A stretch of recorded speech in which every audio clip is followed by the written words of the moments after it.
अगर आप इस चैनल पे नए हैं तो इसको सब्सक्राइब कर लीजिए और बेल आइकन को प्रेस कीजिए ताकि हमारी नई आने वाली तमाम वीडियोस की नोटिफिकेशन आपको मिलते रहें और आप हमसे कनेक्ट रहें। बिस्मिल्लाहिर्रहमानिर्रहीम। खातिन हज़रात, मैं हूँ अख्तर अब्बास और आप सबको बहुत सलाम पहुँचे। बहुत सारी खातिन हज़रात ने बाकायदा फरमाइश की है कि जो क्विक फिक्स है ये हफ्ते में एक दफ़ा ना करें, ज़्यादा दफ़ा करें। ओके जनाब, आपकी फरमाइश हमारे सार आँखों पे। और ये एम मलिक कहती हैं कि सर मैं एक लड़के को पसंद करती हूँ, उसने मुझे प्रपोज़ किया है, तो मैं ऐसा क्या करूं कि वो घर रिश्ता भेजे।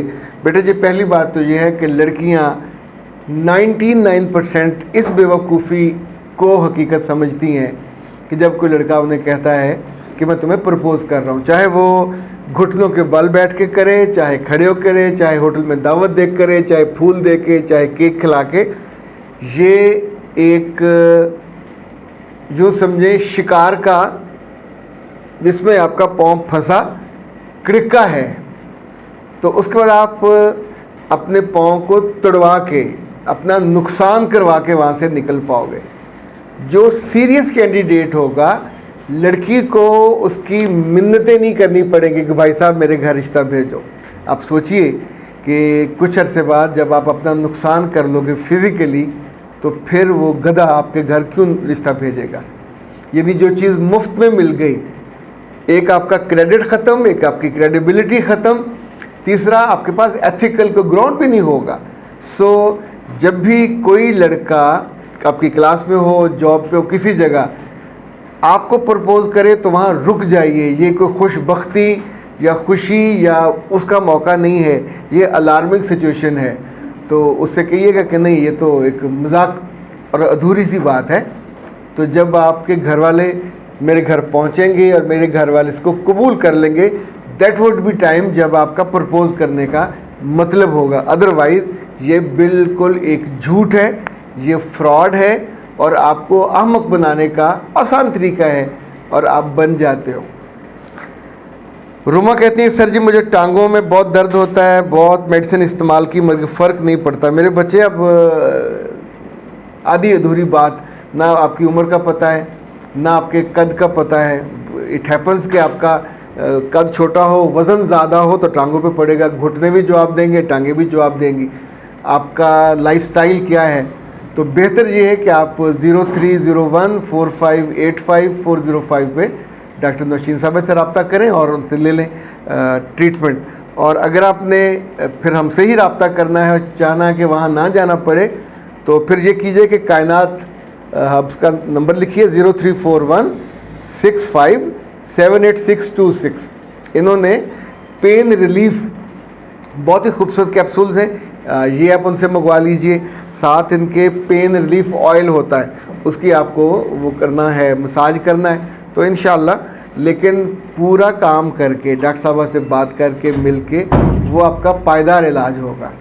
और तीसरा जनाब जो क्विक फिक्स है, वो कहते हैं कि सर मेरे मियाँ मुझे भी खर्च देते हैं और माँ को भी खर्च देते हैं और उनकी माँ मेरे पैसों पे नज़र रखती हैं। तो मेरे बच्चे, आपके पैसे कौन से आप अम्मा के पास से लेके आए हो, वो भी आपके मियाँ के पैसे।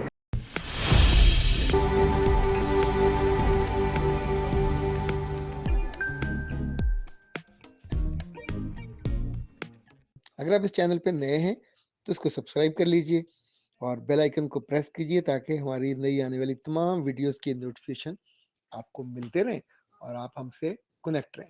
और ये खातून भी आपके मियाँ की माँ है, तो दो चीज़ें हैं, रिश्ता बनाना है, बनाए रखना है, बचाना है, चलाना है।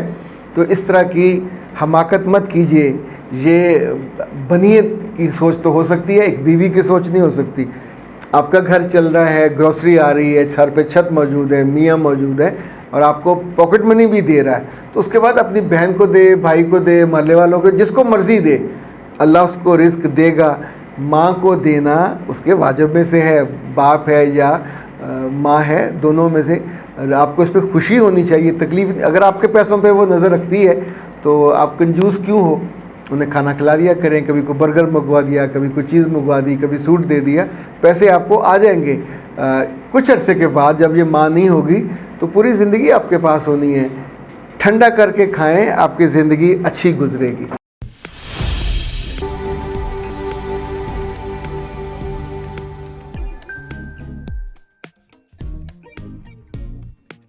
अगर आप इस चैनल पे नए हैं तो इसको सब्सक्राइब कर लीजिए और बेल आइकन को प्रेस कीजिए ताकि हमारी नई आने वाली तमाम वीडियोस की नोटिफिकेशन आपको मिलते रहें और आप हमसे कनेक्ट रहें। कि मेरे घर में, जॉइंट फैमिली में, मेरी प्राइवेसी नहीं है और जो मैं रात को मियाँ से बात करती हूँ वो सुबह मेरी नंद को पता चल जाती है। तो बेटा इसका आसान तरीका ये है कि मियाँ से करने से पहले नंद से कर लिया करें। कुछ चीज़ों को सर पे सवार करोगे तो ऐसे अपने आप को ख्वार कर लेंगे। आपने अपने मियाँ से कौन सा कोई एटम बम चलाने की बातें करनी है, या आपने कोई इंडिया पे हमला करना है, या आपने दुनिया का निज़ाम बदल देना, वही छोटी छोटी बातें मियाँ से बंदा करता है। और जो मियाँ आप पे एतबार नहीं करता या पेट का हल्का है तो उस बेवकूफ़ से ज़रा बातें कम कर दें। यानी एक असूल बना लें कि मियाँ की फैमिली के किसी बंदे के बारे में कोई बात नहीं करनी। आई रिपीट, मियाँ की फैमिली के बारे में, मियाँ से, वो गलत करें, वो सही करें, वो गुनाह करें, वो सवाब करें, आपका ये मौजू ही नहीं बनता, मत कीजिएगा। दूसरा, इजहार मोहब्बत में अभी ज़रा थोड़ा वक्फा कर लीजिए, अगर उसको हज़म नहीं हो रही कुछ चीज़ें, और अच्छी लिसनर बन जाइए। जो घर की चीज़ें बस उसी का जिक्र कीजिए, ये वक्त भी गुजर जाएगा, ज़िंदगी आपकी संभल जाएगी, सुधर जाएगी। लेकिन जो आपका तर्ज़-ए-अमल है, ये सुकून आपके अंदर नहीं है, तो बेहतर है आप ये कायनात वालों से रब्ता करके सुकून जो पेस्ट है वो मंगवा लीजिए। वैसे तो आपको उसकी भी बड़ी सख्त ज़रूरत है, ब्रेन बूस्टर की, और ये दोनों आपको थोड़ा कूल डाउन, काम डाउन कर देंगे और आपकी ज़िंदगी संभल जाएगी। मेरे पास अगर पड़ा हो तो मैं आपको दिखा देता हूँ। अच्छा, ये मैं मजाक नहीं कर रहा, इससे ब्रेन बूस्टर, ये आपको ठंड डाल देगा। आप उल्टे सीधे मसलों पे और इस तरह की बातों पे परेशान, आपका कौन सा राज है उसने बैंक में आपके लॉकर का कोड उसको बता दिया, या आपने कहा कि माई जानू, माई डियर, जो भी आपने कुछ कहा होगा, और उसने कहा कि मेरी बीवी मुझे ये, उसको भी शर्म को शर्म आनी चाहिए। आप क्यों परेशान हो? अख्तर अब्बास को दीजिए इजाज़त। अस्सलाम वालेकुम।